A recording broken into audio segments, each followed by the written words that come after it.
여호와께서 주의 모든 원수를 무찌르사 왕으로 궁에 평안히 살게 하신 때에. 아멘. 네, 기도하겠습니다. 하나님 아버지, 오늘도 주의 놀라운 은혜 가운데 살아가며 하나님 앞에 기도하러 모인 우리 믿음의 성도들의 은혜를 또 삶을 붙들어 주시고, 우리가 기도하고 하나님 앞에 나아갈 때 하나님이 신령한 은혜를 누리게 하여 주옵소서. 하나님께서 우리의 마음과 정성을 기억하여 주시고, 또 우리가 좌로나 우로나 흔들리지 않도록 우리의 마음과 믿음을 굳건하게 세워 주옵소서. 이 시간 1,000번째로 드려지는 예물들과 또 범사에 감사하여 드려지는 예물을 기뻐 받아 주시고, 말씀을 나눌 때에 함께 하시옵소서. 감사하며 예수님의 이름으로 기도올옵나이다. 아멘. 현대 사회는, 또 특별히 한국 사회는 잘생기고 또 예쁘고 이 외모에 대해서 참 많은 이 관심과 시간과 또 물질을 투자하는 것 같습니다. 요즘 젊은 사람들도 굉장히 이제 건강한 시대잖아요. 참 잘 먹고 잘 컸기 때문에 건강한 시대인데도 불구하고 자기 몸을 더 멋있고 예쁘게 보이기 위해서 뭐 헬스를 한다든지 이 어떤 그런 노력들을 하죠. 뭐 말로는 뭐 건강한 삶을 위해서입니다라고 하지만, 이 남자다움이라고 하는 것을 위해서 참 많은 노력들을 하는 것 같습니다. 그래서 이 보여지는 것, 이 외향적인 것에 대해서 관심이 정말로 크죠. 더불어서 참 안타까운 건, 이 보여지는 것이 커지는 시대가 되다 보니까 요즘은 참 젊은 사람들이 이 문신을 참 많이 하는 것 같아요. 사실 대부분 문신을 하고 나면 우리 성도님들도 이 미용을 위해서도 문신하는 경우들이 있잖아요. 근데 근데 대부분 사실 문신을 하게 되면 나중에 후회하게 됩니다. 왜냐하면 젊었을 때는, 요즘 젊은 사람들이 이제 멋있게 보이게 해서 예쁘게 해서 문신을 하고 하는데, 결국 그 문신이 나중에 이게 참 계속 거슬르고 또 자녀를 키우다 보면 자녀들 보기에도 되게 민망한 모습이 분명히 있기 때문이에요. 그러니까 뭐 간단한 애교의 수준이 아니라 굉장히 뭐 온몸을 이 덮는 이런 문신의 이 외향적인 모습에 이 젊은 사람들이 많이 빠져 있는 것 같아 참 안타까운 모습을 보게 됩니다. 어쨌든 이런 외향적인 모습, 보여지는 모습보다 가장 중요한 건 어떤 걸까요? 우리의 마음이 사실은 굉장히 중요하죠. 마음이 중요합니다. 어떤 이 성도님들이나 사람들을 보면 참 마음이 예쁜 분들을 보게 돼요. 마음이 예쁜 분들을 보면 참 마음이, 상대방도 흐뭇해져요. 근데 이미 마음이 참 이렇게 불편하고 마음이 참 이렇게 예쁘지 않은 이 경우를 보게 되면 이미 우리도 대할 때 불편함을 느끼게 돼요. 그래서 참 우리는 평소에 마음이 중요합니다. 그러면 왜 이 마음이 중요할까요? 우리 하나님이 우리의 마음을 알고 계시기 때문이에요. 우리 하나님이 우리의 마음을 모르시겠습니까? 전지하신 하나님이. 그러니까 전지하신 하나님, 전지전능하신 하나님이라고 하면 우리의 마음과 생각을 다 알고 있다라는 것이죠. 근데 우리 하나님 앞에 우리의 마음이 이미 불충하고 악한 마음이 있다면 우리 하나님 모르시겠습니까? 다 알고 계시는 것이죠. 우리의 마음 상태를 우리 자녀들도 알고요. 우리 부부 관계에서도 다 알죠. 어떤 마음으로 이 행동을 하는지 다 압니다. 근데 우리 하나님 모르시겠습니까? 다 아시죠. 우리 하나님도 우리의 삶에 있어서 우리의 마음가짐이 얼마나 중요한지 오늘 본문은 그것을 설명해 주고 보여주고 있습니다. 오늘 우리가 읽은 본문의 다윗은 하나님께서 그 마음을 너무너무 기뻐하셨어요. 물론 다윗은 그 마음가짐으로 해서 행동으로 옮기려고 작정하고 있었습니다. 그러나 하나님은 그 마음을 가졌던 그 시작 자체도 기뻐하셨습니다. 다윗이 이제 통일 왕국의 왕이 됐습니다. 예루살렘에 또 들어와서 정말 하나님 앞에 날마다 기쁨으로 살아가고 있었습니다. 정말 전쟁을 할 때마다 뭐 할 때마다 하나님 앞에 기도하고 늘 정말 하나님 앞에 겸비하려고 왕으로서 최선을 다한 삶을 살게 됐습니다. 그리고 언약궤도 어디로 가져왔습니까? 자신의 성인 다윗 성에 가지고 오게 됩니다. 참 이제 번약궤도 와 있고 뭐 정말 왕이 올랐고 하나님이 늘 함께 하시고 정말 걱정할 것이 하나 없는 그런 삶이 되었습니다. 그런데 다윗의 한 마음에 불편한 것이 있었어요.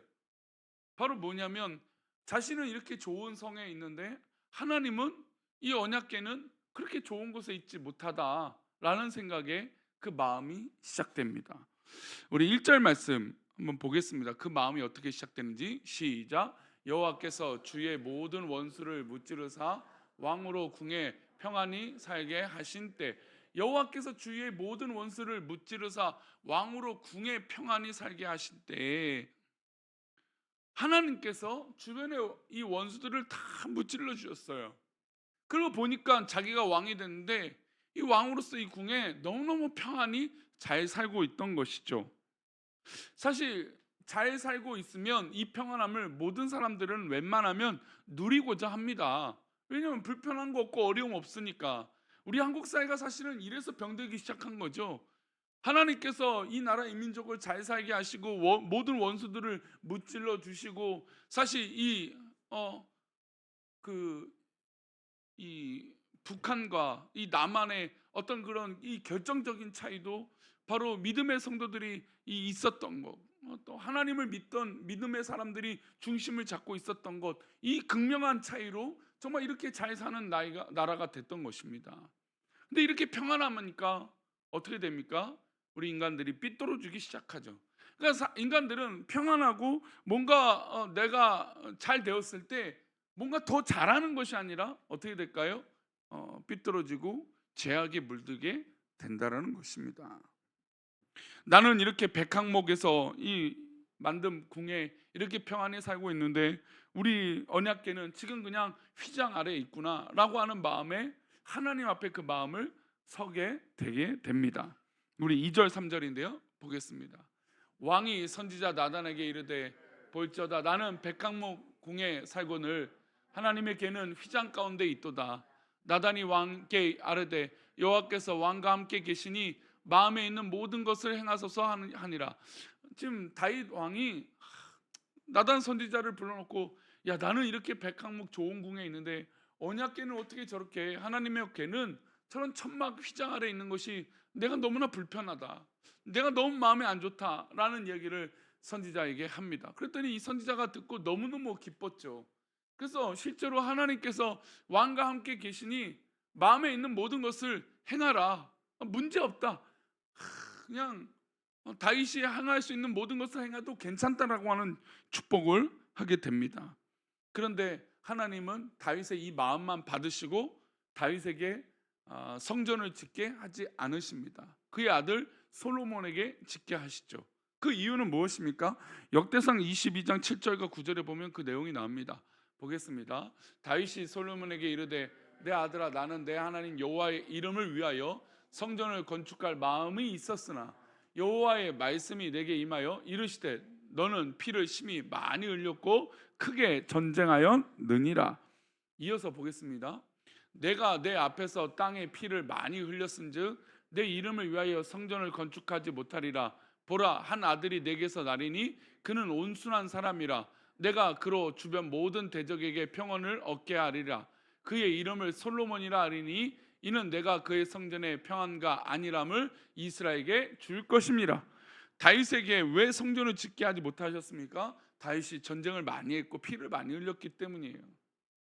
그래서 그의 아들에게 준비를 건축하게 허락하셨고 그 모든 준비를 다윗에게 하게 하셨습니다. 이 모든 이 솔로몬이 성전을 건축한 것도 사실 다 다윗 때문입니다. 왜 그럴까요? 하나님께서 그 마음을 받아주셨기 때문이에요. 물론 성전을 짓는 것은 허락하지 않으셨지만 다윗의 이 모든 마음을 하나님은 기뻐하셨다는 것이죠. 즉 전지전능하신 하나님께서 다윗의 생각과 마음을 다 알고 계셨고 그를 기뻐하셨다는 겁니다. 그래서 그에게 축복을 하세요. 9절 말씀 보겠습니다. 내가 가는 모든 곳에서 내가 너와 함께 있어 내 모든 원수를 내 앞에서 멸하였은즉 땅에서 위대한 자들의 이름같이 내 이름을 위대하게 만들어 주리라. 실제로 다윗이 이스라엘 역사상 가장 위대한 이름이 되지 않습니까? 하나님께서 다윗을 축복하시는데 그 마음을 받으셨다는 거예요. 그러니까 우리 아기들 손주들을 보면 참 얄밉고 잘못된 행동도 하지만, 혼날 행동도 하지만, 버릇없는 행동도 하지만, 그러나 할머니 할아버지 엄마 아빠 하면서 예쁘게 행동하는 그 모습을 보면 뭔가 대단한 걸 해서 예쁜가요? 아니잖아요. 그 마음이 보니까 너무 예쁘고 사랑스럽고 정말 감사한 것이죠. 하나님 보실 때 바로 다윗인 그 마음 자체만으로도 하나님은 너무나 기뻐하셨고, 그래서 그를 축복하신 것이죠. 우리 손주들이 그렇게 예쁘고 기쁘게 행동할 때 우리 부모님들은, 우리 할머니 할아버지들은 마음껏 기꺼이 해주지 않습니까? 마치 그런 거 아니겠습니까? 하나님이 그 마음을 보고 너무 기뻐하셨던 것이죠. 하나님은 다윗의 이름을 위대하게 만들어 주시겠다고 약속하셨습니다. 그뿐만 아닙니다. 11절 하반절을 한번 보겠습니다.